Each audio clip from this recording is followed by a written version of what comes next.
नमस्कार, स्वागत आहे तुमचं प्रगती एज्युकेशनमध्ये। आज आपण गव्हाच्या पिठापासून नमकीन पारे करणार आहोत। लहान मुले असो मोठे असो सर्वांनाच आवडेल। तर चला व्हिडिओला सुरुवात करूया। तर चॅनलला सबस्क्राइब केलं नसेल तर अगोदर चॅनलला सबस्क्राइब करून घ्या।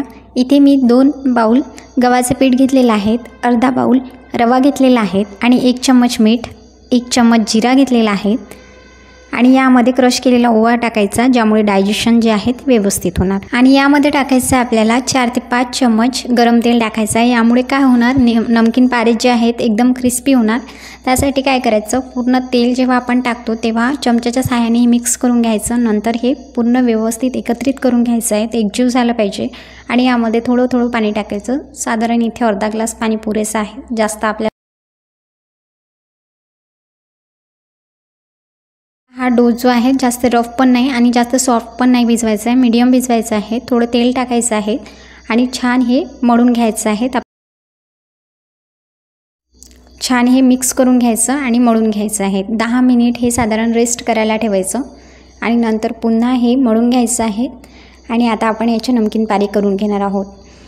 तर बघू शकता मस्त सॉफ्ट असा डो हा 10 मिनिट नंतर होऊन जातो। म्हणून जास्त सॉफ्ट पण नाही आणि मीडियम भिजवायचा, 10 मिनिट नंतर हा सॉफ्ट होतो। तर ज्याप्रमाणे आपण चपाती लाटतो त्याप्रमाणे लाटून घ्यायचं आहे। जास्त जाड पण नाही लाटायची आहे चपाती, मीडियम लाटायची। तर तुम्ही याला जो शेप लागत असेल तो शेप देऊ शकता। तुम्हाला काजूचा शेप द्यायचा असेल काजूचा सुद्धा देऊ शकता। तर बघू शकता मी इथे चपाती ज्याप्रमाणे लाटतो त्याप्रमाणे याची चपाती लाटून घेतलेली आहे। चाकूच्या सहाय्याने जे आहेत ते कट करून घ्यायचे आहेत, या प्रकारे ज्या प्रकारे मी करत आहे। तर तुम्हाला जो शेप लागत असेल तो शेप तुम्ही याला देऊ शकता। साधारण तुम्ही काजूचा सुद्धा शेप देऊ शकता बॉटलच्या झाकणाच्या सहाय्याने तर बघू शकता इथे मी पूर्ण स्लाइसेस कट करून घेतलेले आहेत या पद्धतीने। तर पूर्ण कट करून झालेले आहेत, असे पूर्ण आपल्याला नमकीन पारे करून घ्यायचे आहेत आणि एका प्लेटमध्ये आपल्याला हे काढून घ्यायचे आहेत।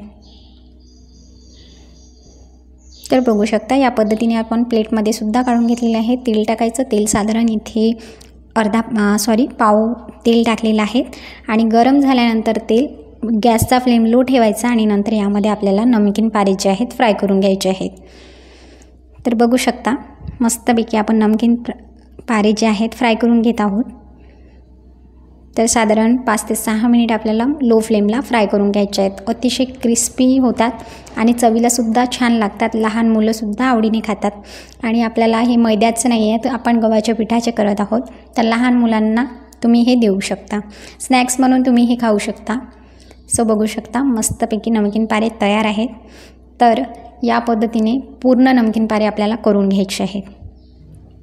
तर मी इथे थोडे करून दाखवलेले आहेत, या पद्धतीने तुम्ही करू शकता आणि बघू शकता की नमकीन पारे तयार आहेत। एवढे मी यामध्ये नमकीन पारे करून घेतलेले आहेत आणि तुम्ही हे साधारण जे आहे ते 15 ते 20 दिवस तुम्ही स्टोर करू शकता किंवा